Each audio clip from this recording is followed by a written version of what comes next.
Hi, Endless Honeymoon Podcast listeners. We are doing a couple of very special live episodes of the Endless Honeymoon Podcast in a town near you. You excited, Tosh? Well, it's my two favorite cities. That's right. It's San Francisco and Portland, Oregon. Portland, Oregon will be there the weekend right before Christmas. We'll be doing regular stand-up Thursday through Saturday, and then on Sunday, we have a special live episode of the Endless Honeymoon Podcast with a special guest, Ian Carmel, and maybe even more special guests.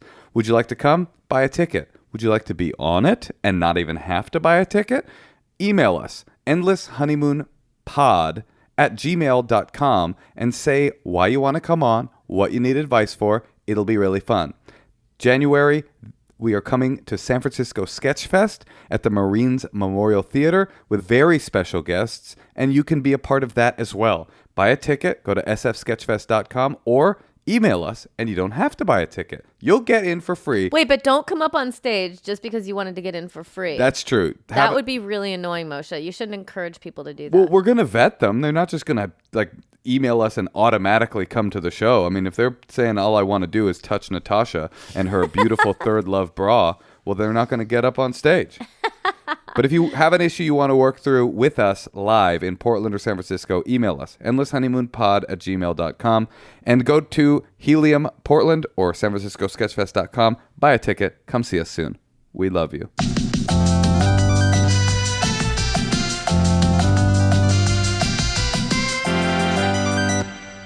Today's episode of the Endless Honeymoon Podcast is brought to you by ARB four-wheel drive accessories. The ARB Deluxe Bumper.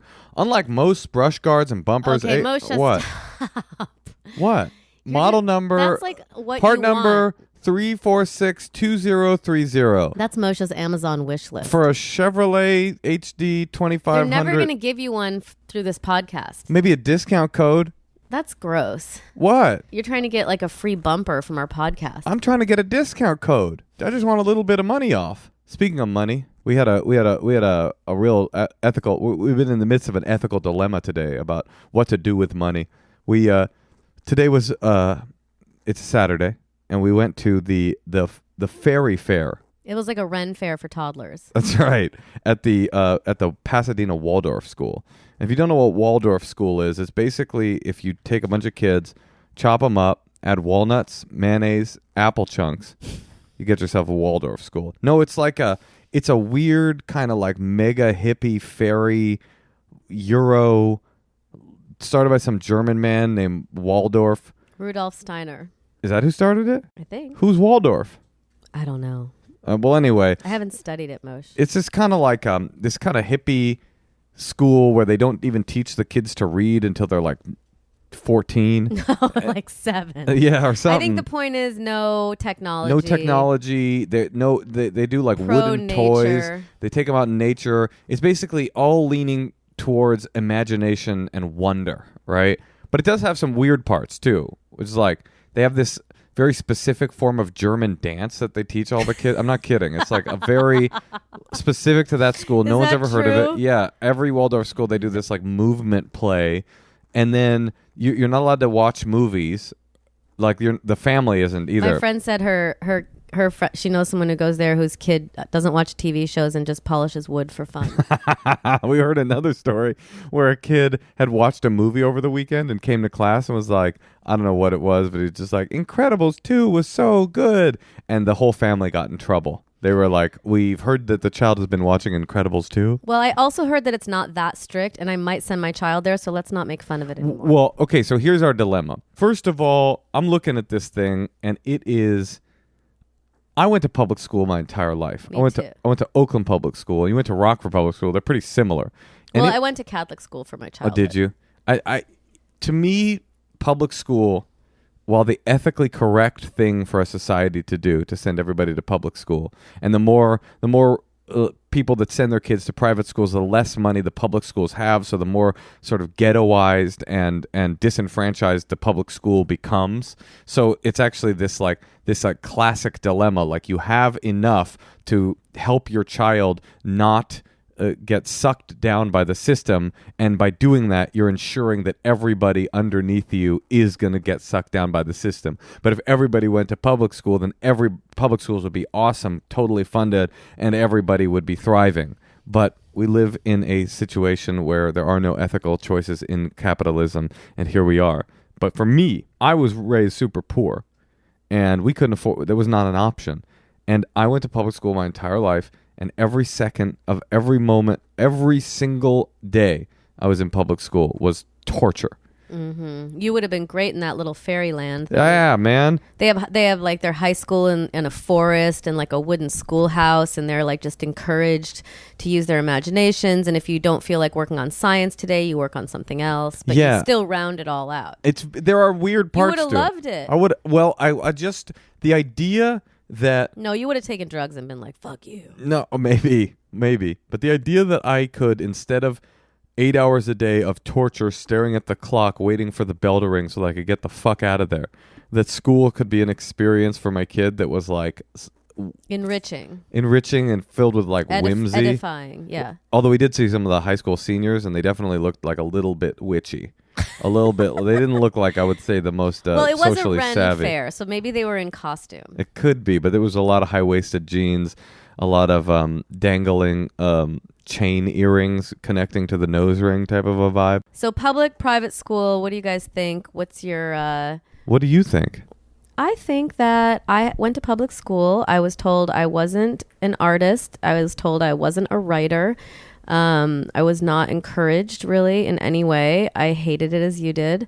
You've had a lot of like people trying to womp you. What do you mean? Your art school teacher said maybe art isn't for you. Then you were going to move to New York, and didn't your mom say don't move? What was it? Oh, she was just afraid for me. She said don't move to New York. Then you got to New York, and what was the conversation you had with your agent? Tell that story. Okay, so I almost had this agent, and I went back for my third callback. And you were like desperate, right? I wasn't desperate. I was like, I knew I needed an agent, you know? You weren't desperate?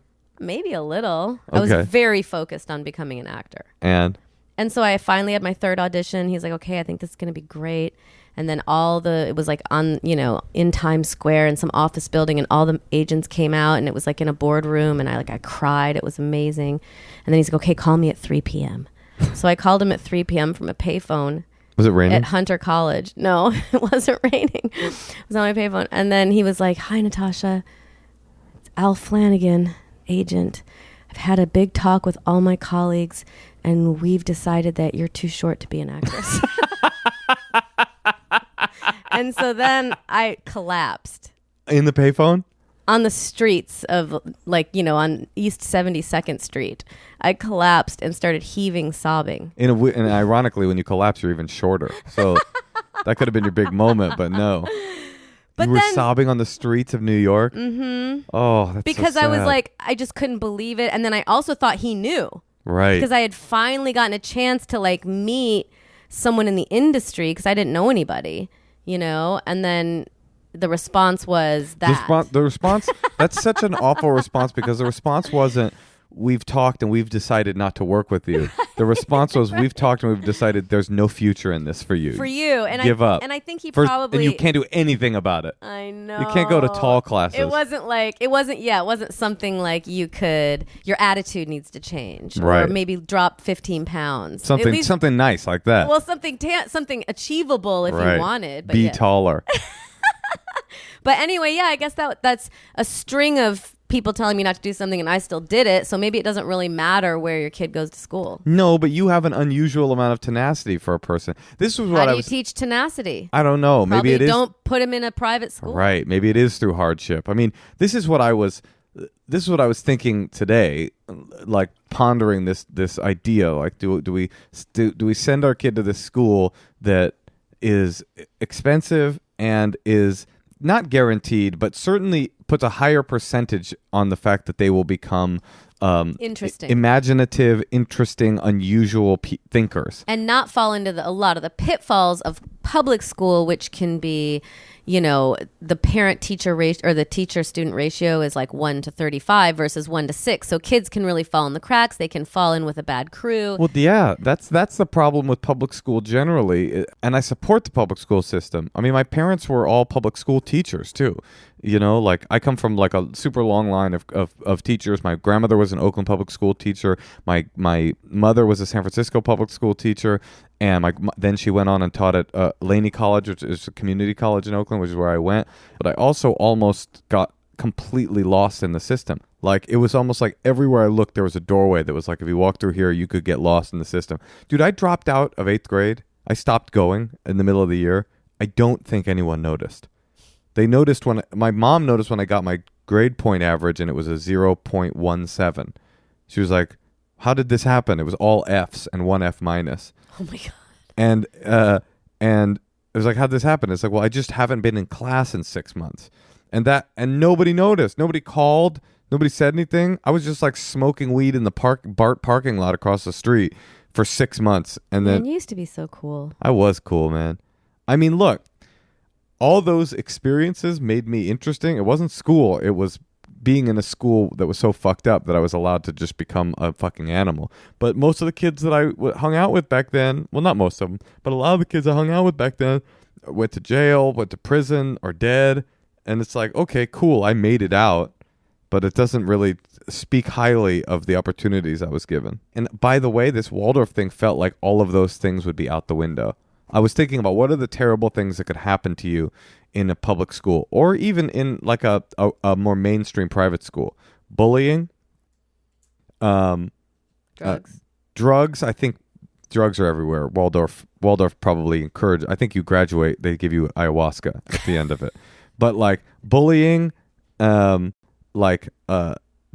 sort of tortured by the social system, being tortured by the education system, being tortured by the boringness and by the testing system.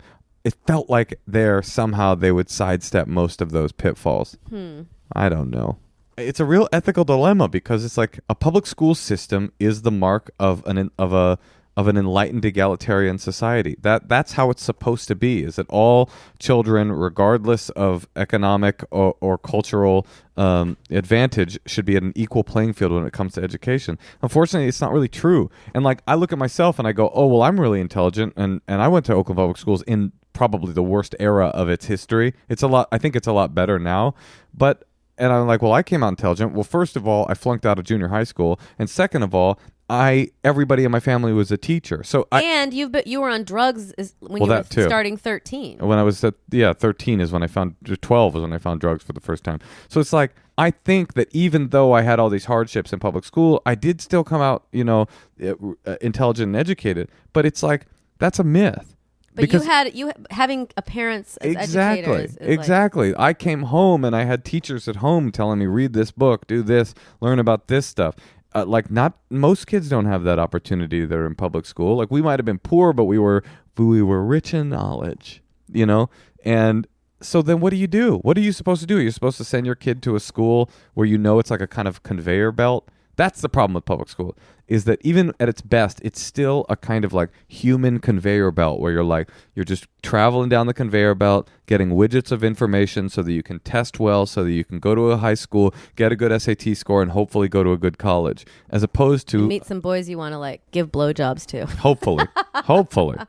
What were you going to ask me? Well, I mean, I think the thing that is very intriguing to me about Waldorf is it's not just like what kind of school is your child going to, it's like what kind of school do we need for these times? Because these are very weird changing times. For sure. And a Waldorf school is anti-tech or very low technology. So it's like, what kind of child are you creating in a world where our kids, like in 10 years, who knows what's going to be possible? So an anti-tech choice for the next 17 years or however long, 12 years, would be very interesting. It'll at least create an unusual child. And so, would they be extremely out of touch? But they might... Kids right now who are being preserved with no tech, it might be like a really special thing. Well, But it would take a large commitment from the family. Right, but it's like... the family would have to do it too. There's just so many people in the world, and so many of them are so boring that anything that would give you... I'm thinking like this. Tech definitely makes you more boring. It just makes you more of a assimilated bot. Like we were at our gymnastics class with the child yesterday, and the teacher said that kids... Oh, they were saying that what they look for because our kid is in the youngest class, and we can always see the older gym coaches looking over at the babies.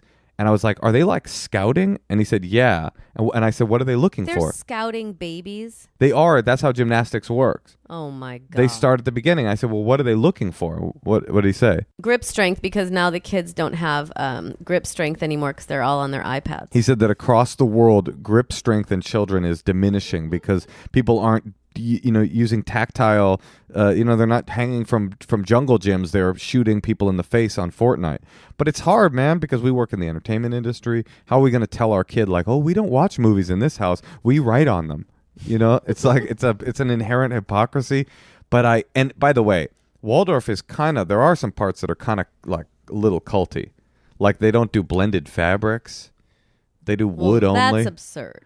They do wood only. They do that weird movement thing. Listen, it is extremely obvious that there should be no one philosophy of anything, to be honest. I don't like, you know what I don't like? I realize this about myself, that I don't like doing things, engaging in actions without any knowledge of why I'm doing them. You know what I'm saying? Like I have to believe in what I'm doing. Why? Like, oh, only cotton for you. I don't believe in the purity of fabric choice. Or when you go to Bikram yoga and then you're not allowed, they like shame you if you take a sip of water before the third pose, which is like 20 minutes into the class. Right. And then they always call it party time. And then you get a dirty look if you like drink before party time. Like that's like, I'm like, why? I'm going to be okay if I have a sip of water right now. I want one. In AA, they used to do this thing at the end of the meeting where they all stand up and they hold hands. And they say the prayer, the serenity prayer. And then afterwards, everybody does this ritual. You're all holding hands and they shake their hands up and down and they go, keep coming back. It works if you work it. So work it because you're worth it. And I did that for, I would say, a decade in AA. And then one day I just realized, I was like, I have no idea why I'm doing that. I don't know what the purpose is. Well, you're just being a team player. I actually think it's like negative. I don't think it's like... there's no way a person comes to AA and the whole situation is happening and then they're already scared and bewildered and unsure of what to do. They want to get sober but they don't know if this is for them. People all get up, they hold hands, they say a prayer. That must creep them out, but they're like, well, I get it, it's like a prayer thing. People sometimes hold, and then all of a sudden they engage in this like rhyme chant. Like how could that be helpful to anyone? They're like, oh, they chant in rhyme here? Well, I'm definitely in the right place. So I stopped saying it because I was like, I don't want to do things just because people are doing it. And that's a little bit, there's some parts of that Waldorf thing that I felt like, wood toys? Do I really think that matters? I do not think that matters. Wood only? Oh, yes. Children love wood. Ah, yes. Nothing will make a unique child more than wooden mahogany toys. Well, you have a bit of a point if like plastic wasn't ruining the world. Maybe It's more of a philosophy. I'm down with no more plastic. I just like... We did have a funny moment though, where at the Ren Faire, these two I can't even I would describe them as Lord of the Rings elves walked over with like flowing capes and little attachments on their ears to make them pointy, and they were each playing like an old school like medieval harp with like clanging pieces of wood that was like ding dang a ding dang ding dang a ding. And they all had glitter on them and like woven things in their hair. And I was like, oh, this is how they call for recess at Waldorf schools. They don't have a bell. Like. Yeah, it was cute. Okay, let's take a call. Well, wait. Yes. I know you want to take a call. I know you're a slave driver here on this podcast. I'm curious what our listeners think. Well, everyone doesn't have a kid, so I feel like, But this is an ethical dilemma for our age. It's not just about kids. Yeah. It's about society, the society we live in. But anyway. I am curious what people think. That's what I was going to say. Like, tweet at us, email us, talk to us on Instagram. What are the ethical implications? Don't talk to us on Instagram. Why not? Read so I can sift through comments. In the comments. An email's better. No, we're not going to read the fucking email. Let's be real. I'll read an email. But yeah, tell us what you think. What are the ethical implications of sending somebody to a private school? But more importantly, did you go to Waldorf school?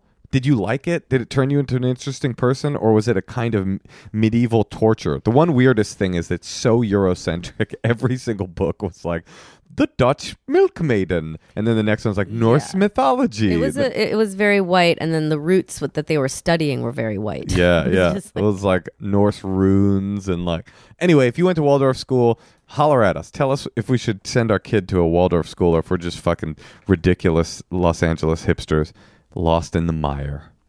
Want to take a call? Yeah. Hey, Natasha. Yes, Moshe? What do you think is the most serious issue that we face as a world? The environment. I think it's that beauty isn't one size fits all. And I feel like your hair care shouldn't be either. I mean, I do agree with you. Hair is important. You know, Function of Beauty individually formates each and every one of its products based on your unique hair type, hair goals, and I've got a lot of hair goals, and aesthetic preferences, like color and fragrance. Listen, I got some Function of Beauty shampoo and conditioner. I put it in my hair. It looks good. It looks I've good. I've complimented your hair already 3 times today. My hair looks good. I'll tell you what else. The shampoo is a thick boy. I like a shampoo like oatmeal. It's good for the winter months. I agree.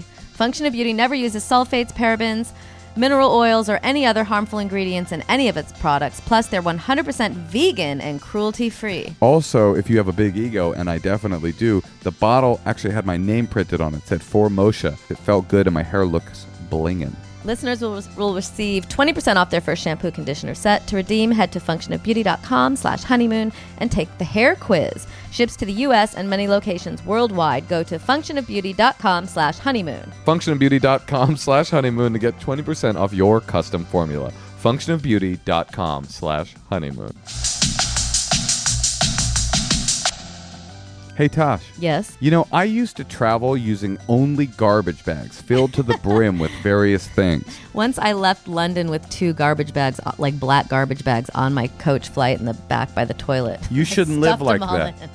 You don't need to live like that thanks to the away bag. No, these suitcases are amazing. We got a couple. We love them. Suitcases are very important to me to have a small travel or a carry-on that's like the absolute biggest size. And then they're really great. Yeah, all the away suitcases are designed to last a lifetime. They're tough, durable, and they can withstand even the roughest of baggage handlers. Something else I like is when it spins, because you know you're going through the airport. Oh, because you're like a little spinner yourself, huh? There's 4 360-degree spinner wheels, not just the 2, but all 4. Guarantee the smoothest roll, even through the most hectic of airports and stations. And that's including carpet, which I hate. Why do airports have carpet? They also look cool. I mean, they're pretty. They're cool. They got a little thing for you to plug your phone into, but you can remove the battery. They've got locks. They're really awesome. I genuinely love this suitcase, and I travel for a living. I honestly get excited when there's a sponsor. I'm like, I already bought that product for myself. So, if you want a special holiday offer, go to awaytravel.com/honeymoon to learn more. And if you're in the US, EU, UK, Canada, or Australia, there is free ground shipping. Guaranteed free delivery by 12/20. So if you're looking for a Christmas gift or a Hanukkah gift for a family member or even for yourself, go to away.com/honeymoon. Get free shipping. They'll send it right to you. And there's all kinds of last-minute holiday shopping deals. Check out the website, awaytravel.com/honeymoon. Okay, we're going to call Lucy in Anaheim.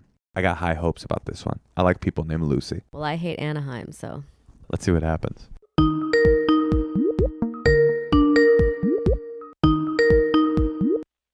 Hello? Hey, Lucy, it's Moshe and Natasha. How are you? Hi. What's up? What made you contact us? So I have been dating my girlfriend for a little over a year, about a year and 6 months, and it's the first long-term relationship I've ever been in, and I really love her and care about her. When we first started dating, she had a cat, and I'm very allergic to cats. Like, if I'm around a cat, my throat closes up and my eyes start to swell. And I just, so my whole life, I've never been interested in being around cats. And when we first started dating, she said, oh, well, I'll just have her parents take the cat. So her parents took the cat for a while, but the cat came back. Most cats, an asshole. And so the parents, we're like, we don't want it anymore. So the last 6 months, the cat has been living with my girlfriend again, and that's really put a damper on things. And so she was like, well, I don't want to give my cat up. And if we're going to live together, which we are planning on doing in June when I graduate from college, she was like, I want us to be able to live together. So I'm taking these shots to hopefully make it work. But it's like, my fear is, one, that the shots won't work and then we'll break up. But an even larger question, I guess, that I've been dealing with is, should I just tell her that I just don't want to live with a cat? Like, my whole life I've been allergic to cats, afraid of cats. I've never wanted to be around a cat. And so the idea of living with a cat is very stressful to me. And I feel like maybe I'm being selfish, but then at the same time, I'm like, maybe I should just bite the bullet and just do it. You got to kill the cat. Kill the cat? That's your advice? She has to. You don't think that would be the easiest crime in history to solve? Every argument they've ever had has been about this one thing. And then her girlfriend goes out of town and she's like, I don't know what happened, but somehow Fluffy died. I've definitely fantasized about killing your dog. Right. That is very rough, but I feel like she should give up her cat. Well, I don't know. This is a tough one. She's going to make her take shots? I'm more curious. I hate cats too. I'm curious about this part of you that is against cats that has nothing to do with your allergy. What is this? What do you mean you're afraid of cats? They pounce on you. They're weird. I just don't like cats. Well, first off, I would say I don't like pets in general. I'm just not a pet person. Like I never had a pet growing up. I just never have seen the appeal of taking care of something that gives nothing back. Like, there's no value. Like, you get no money out of it. You actually spend more money. You might be a psychopath. What's the matter with you? Are you not aware of the basic contract between pet and owner, which is it's affection that they give back? Yeah, but like that, you have affection with your kid, but your kid eventually grows to be like an actual member of society that you can like talk to, and you can work. A pet is just perpetually 2 years old. But wait, like a pet is a useless thing. But wait, why is that? But why is that bad that it's always 2 years old? Why does love and affection have a causal relationship with matriculating into society? I guess we're tapping into a greater issue of how I deal with love, but right, your psychopathy. I just feel like there needs to be. I feel like I need to get something out of it, and when I think about owning a pet, like I think about my therapist has always said, because I do want kids.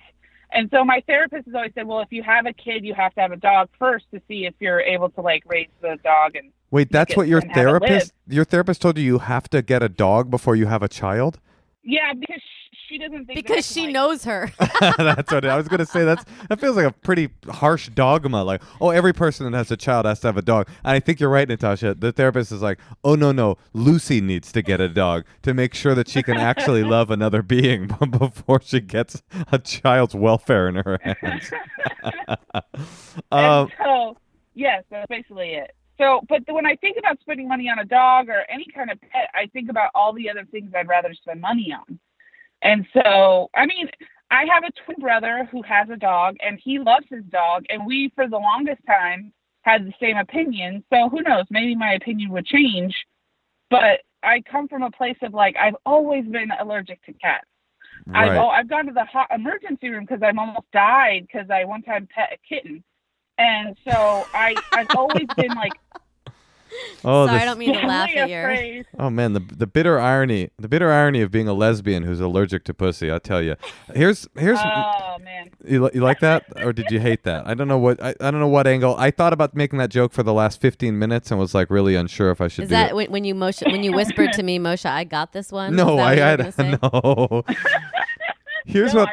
It's very funny. Oh, thank you. Here's what I think. I think you have two different categories. First of all, I think you're awesome and a very interesting person. And because my favorite character on Star Trek: The Next Generation was Commander Data, and he didn't feel anything either.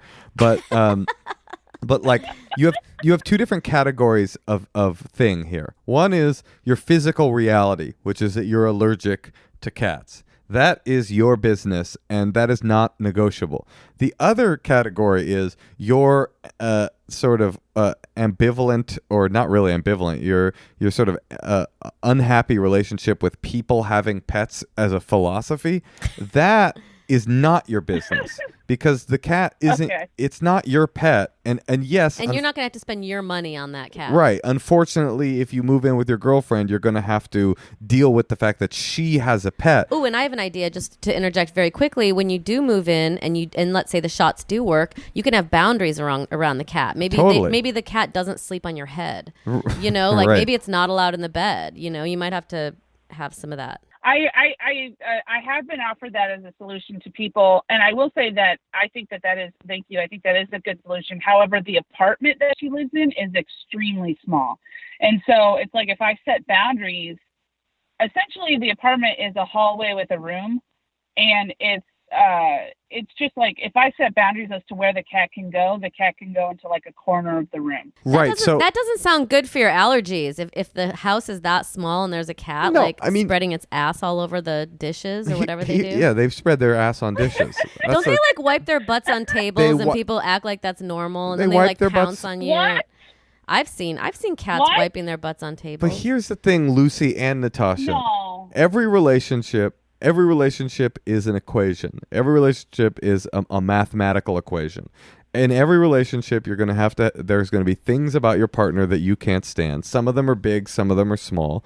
And you just have to do the math and figure out if your love for that person is strong enough to supersede your inconvenience for dealing with the part of them that you don't like. Like Natasha has terrible, terrible breath. She always has, right? No, I'm kidding. But I'm just joking. But there's parts of every relationship that are like that. Like Natasha can't stand the fact that I'm a bit of a slob. But she's decided, I hope, that in the equation of our relationship, dealing with my sloppiness is acceptable because what she gets out of the relationship is worth it. So you've got your physical reality, and you can't negotiate with that. If you're unable to ever get better from your allergies and you're going to die if you're with this woman, then unfortunately you're going to have to probably walk away from the relationship. And then hopefully she'll kill the cat. Yeah, and then you can come back and be reunited. But if you get it under control, well, then you think of it like, well, what if she had a kid that was a fucking asshole? Like, I think about my stepdad all the time. He married into my family, and I was a fucking piece of shit. And he was like, well, I love this woman enough that I'm going to stick around. It didn't mean he had to love me like I was his own kid, although he did a pretty good job of that, you know? So that's the equation. But if it doesn't work, would you have any other advice? No, I mean...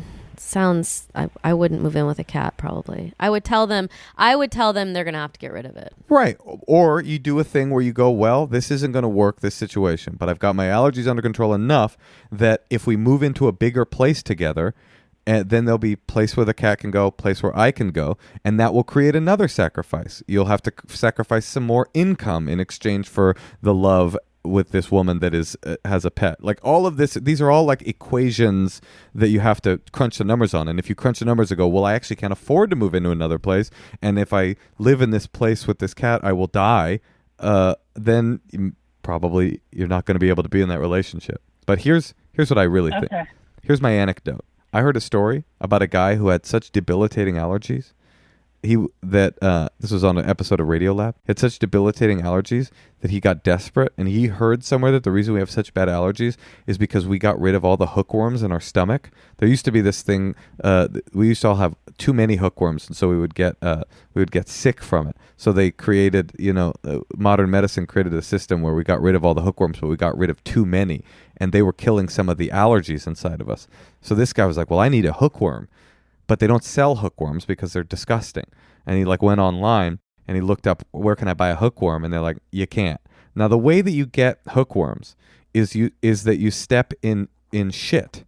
And the reason that we don't have hookworms anymore is because a Rockefeller invented the outhouse. He did an experiment where he saw how far the hookworms could crawl, and he realized that it was 8 feet that they could crawl, and after 8 feet they died. So he created outhouses with 8-foot holes in them, and so that's why when you shit in an outhouse, it's an 8-foot drop for that doo-doo to hit the floor. So as a result of outhouses being created, the America rid itself of the hookworm. So this guy was like, well, I need hookworm. And he's like, well, where can I find it? Well, he's like, well, we have to find a country where they don't use outhouses, but they actually use latrines and still have hookworms. So he fucking flew to a village in Africa, walked up to the villagers and was like, hey, where's your latrine? And they were like, it's over there at the edge of town. And he walked into the latrine, pulled his pants up, and tromped around in a big slough of human shit in a village. Got a hookworm. Came back to America. A year later, it was allergy season. Guess what? Cured. You know what that man does for a living now? Yeah, straight up. This is true. Is he your real father? He's my real father. He's my cat. No, that man, he now sells hookworms on the internet. Do you know where he finds the hookworms? In Africa? His own shit. He farms his own shit for hookworms. So if all else fails and you need this love enough, maybe call that guy and see if he can send you some shitworms. Yeah, good luck.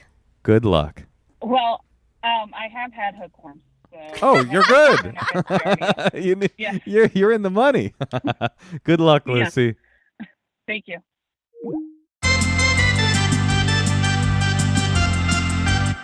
Hey, Tosh. Yeah, Moshe? I got bad news. What? My bush is out of control. You are very hairy. I know. Like, whenever I post a picture of you, people always say, I forgot that you're... I just think of it as Moshe. But, people kind of roast you online. They go Chewbacca, they go wildebeest, all this kind of stuff. I wish there was a company that could make hair care removal easy. Well, there is Flamingo. Flamingo makes body care for women with hair. Great. Sorry. Women with hair. They have a great razor, shave gel, body lotion. And they were started by a group of women who worked at Harry's, a men's shaving brand. Yes. So you can do that, Moshe, who realized they were only using men's razors because there wasn't an option that felt right for them. So hair removal can be a chore. I know it, but that's okay. The Flamingo shave set is anything but routine. It's a $22 value, but for $16 with free shipping, you can have the Flamingo razor, 2 5-blade cartridges, 1 body lotion, 1 foaming shave gel, 1 shower hook, the thing I love so much. What does it do? It suctions your razor so that the baby can't get to it when she's in the shower with me. It like pops it on the wall? Yeah. That's kind of cool. And it comes with a reusable travel pouch. So go to shopflamingo.com/honeymoon and you'll get the $16 shave set with free shipping today. That's shopflamingo.com. Think about it. You probably spend more than $16 on razors and blades already. With the Flamingo shave set, you can upgrade for less or the same as you're paying now. It comes with a Flamingo razor, foaming shave gel, body lotion, shower hook, and reusable travel pouch. You know what? I don't believe in a gender binary. And I'm going to go to shopflamingo.com/honeymoon, get my own discount that I'm supposed to be offering to my users, get myself a woman's shave kit sent to my house, suction it to my bathroom, and use it to shave off all of my pubic hair so that Natasha will finally be happy. Hey, Tosh. Yeah, Moshe? Bad news. What? My webcam business fell apart. I mean, I had a lot of customers that wanted to see me masturbate on camera, but I couldn't keep up with all the bookkeeping, all the emails, all the minutia that comes with running your own business, and everything fell apart. It sucked. I was the CEO, my God, of my webcam business, and it fell apart. Well, good thing there's HoneyBook. HoneyBook is an online business management tool that organizes your client communications, bookings, contracts, and invoices all in one place. It's perfect for freelancers, that was me, webcam boy, entrepreneurs or small business owners that want to consolidate services they already use like QuickBooks, Google Suite, Excel, MailChimp, Pornhub. They also have e-signatures and built-in automation to save you time and get you paid faster. So simplify your to-do list and stay in control with HoneyBook. And right now, HoneyBook is offering our listeners 50% off when you visit honeybook.com/honeymoon. Payment is flexible, and this promotion applies whether you pay monthly or annually. Go to honeybook.com/honeymoon for 50% off your first year. That's honeybook.com/honeymoon.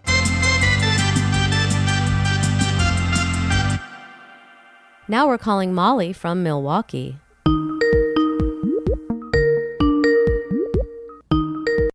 Hello. Molly from Milwaukee. That is me. How with are the you? Snappy alliteration to boot. I'm good, thank you. How are you both? We're great. We Hi, are Molly. great. Hi. I know that I'm talking to both of you and like psychologically I can understand that on the phone, but I'm kind of nervous because I admire both of your work. So I'm kind of imagining that it's Mayor Cutie in like a therapist outfit and I'm lying on a Shea lounge. I think that will make me feel less nervous I like sharing that. my It's not unlike what's happening right now. It is true. I mean, if you were here right now staring at the scene, Mayor Cutie is sort of splayed on the floor, fully prone, lying here. That's my here, chihuahua. listening to you. Well, that's one of 3 chihuahuas, but it's the one Natasha loves the most, and it's the only one of our dogs that has an IMDb page. So look it up if you're out there. And we are keeping her alive for the public with a large amount of medicine. That's true. It says on IMDb, it says Mayor Cutie, actress. I mean, actress / honestly, I know you say it takes a lot of medication, but I secretly suspect that maybe she's immortal. Oh, I love that idea. Just don't tell her Pablo's immortal. So tell us what's going on. So I wanted to share with you something that kind of feels like a slutty therapist dilemma. I'm probably not the first woman or person to share this kind of issue, but it's something that my friends haven't experienced. I would love your hot take or just pithy witticisms on the topic. But I've had an issue in like pretty much many of the guys that I've dated over the last year, couple of years or so, will within often the first date, if not the first few hours to days of knowing them, it will be a situation where, you'll start to like have a conversation, get to know someone. And I don't know what it is, but I'll start what I think is a very innocuous, like surface level chit chat scale, low intensity conversation. And within minutes, it's like the levees of male stoicism break, and I am just being bombarded with a flood of this person's barely repressed trauma. Like everything from, yeah.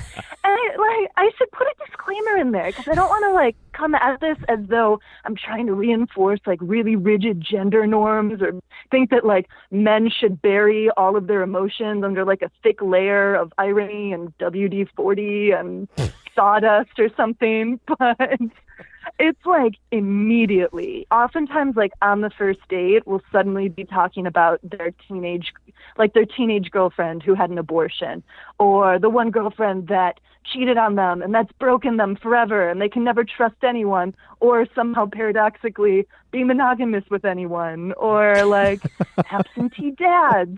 And this is all happening like within a few hours of getting to know these guys. And I do not know why that is happening and why it's a pattern, and be so curious what your thoughts are. Well, I've got a theory right off the bat. I don't know if you know this or not, but you speak in, I would say, dense prose. Like you literally sound like a Philip Roth novel. And so probably these guys listening to you talk are like, you're probably smarter than exactly. They're like, oh, this woman is unbelievably smarter than me. I think she can solve all of my problems. Let me just begin. I mean, right when you said under a thick layer of WD-40 and sawdust, I was about to start telling you about how my parents could never hear me cry because they were deaf, and I always wondered if that meant they didn't love me. I think that might be part. Are you in fact a therapist? Maybe it's a gift you have. I know. Yeah, I should start invoicing. I'm actually a humanitarian immigration attorney, and I work with survivors of trauma, mostly doing asylum cases. So that's my day-to-day bread and butter. I got it. So then you're on a date, and you're trying to keep it light. You're right. He's like, but right. It's so funny for you to feign empathy, too. And it's like, I've got real problems. I haven't had a really good dating situation in over 18 months. You're like, I just helped an undocumented family running from a Venezuelan cartel. I don't have a lot of compassion left. What? Here's what I think you should do. Yeah? I think you should, first of all, come up with a good kind of segue that's like you always use. And then try to start asking them questions like what are some physical activities, like think of things you guys can go do in your next date, like maybe they play tennis, or maybe they just try to like grill them about physical things, and then you can like go do something like that the next time you're dating, so you're not like always like over dinner or at a restaurant. And then you can kind of see if you enjoy their company a little bit. You're saying, right? Oh, okay. You like that. I mean, you're saying that this happens instantaneously. Well, I mean, she's going to have to deal with that. It's just people are like doing that to her. So she needs to have, like I said, maybe Moshe, you could come up with what the segue could be. Well, I'm thinking right now, like what kind of person becomes a humanitarian immigration lawyer? It's a person who gets a law. Why aren't you in corporate law? Why aren't you in insurance law? Well, clearly, even though you went to and got a degree in the thing that can make you money if you want it to, you have an empathy gene that said, no, I want to use this high level of education to help the world. So clearly there's something about you that is like, I am empathic. I am here to help. I want to help people. And that's why I think she should take the focus off of conversation. Totally. Like go to a museum, go do physical things that like things you would do with someone who you don't really like that much, potentially just in case it's like boring or whatever. And then you can kind of be with somebody, but be like taking in some sort of thing, or like I said, doing a sport or something. I like that idea. It's a real change of the subject. Not a hike. I like that. It's like an empathy preservation bait and switch. Like when the floodgates are about to open, like redirect to cycling. Yeah. Or there's another along like a scenic park. Another idea I had just right now is when they start telling you about their trauma, you just start regaling them with anecdotes about the worst stories you've heard as a humanitarian immigration lawyer, and just see if you can put their trauma into perspective. Plunge the conversation into like just a full-blown like North Pole ice bucket of awkward silence. They're like, I think actually I don't have any trauma at all, it turns out. But I like Natasha's suggestion, and I also think that like unfortunately, like we all have a vibe. Like I have a vibe. I make a lot of jokes all the time. I'm sarcastic all the time, and there's a certain look on a person's face that I have been able to recognize over the years, where they instantaneously. Most people really like me because I am friendly and nice, but I make a lot of jokes and I tease people a lot. There's a certain kind of person that I have encountered over the years where I'm like, immediately, you do not like me. You are not feeling the kind of personality that I have because I'm a guy that pokes and you're a person that hates being poked. And I, rather than say, I need to look inside and change myself, I've just thought, you know what? I just, this is who I am, and I have to just accept that. And I bring joy to people in other ways. So I'm hearing you, and I'm thinking to myself, you just are a person who is going to have people think that they can trust you and bring their pain to you, whether you like it or not. And there's something kind of beautiful about that, because a lot of people out there are so cold and callous that nobody can trust them. And these guys are at least saying, wow, I feel like I can trust you. So you can kind of have your pick of the litter with these guys. You can manipulate them. You could do whatever you want with them.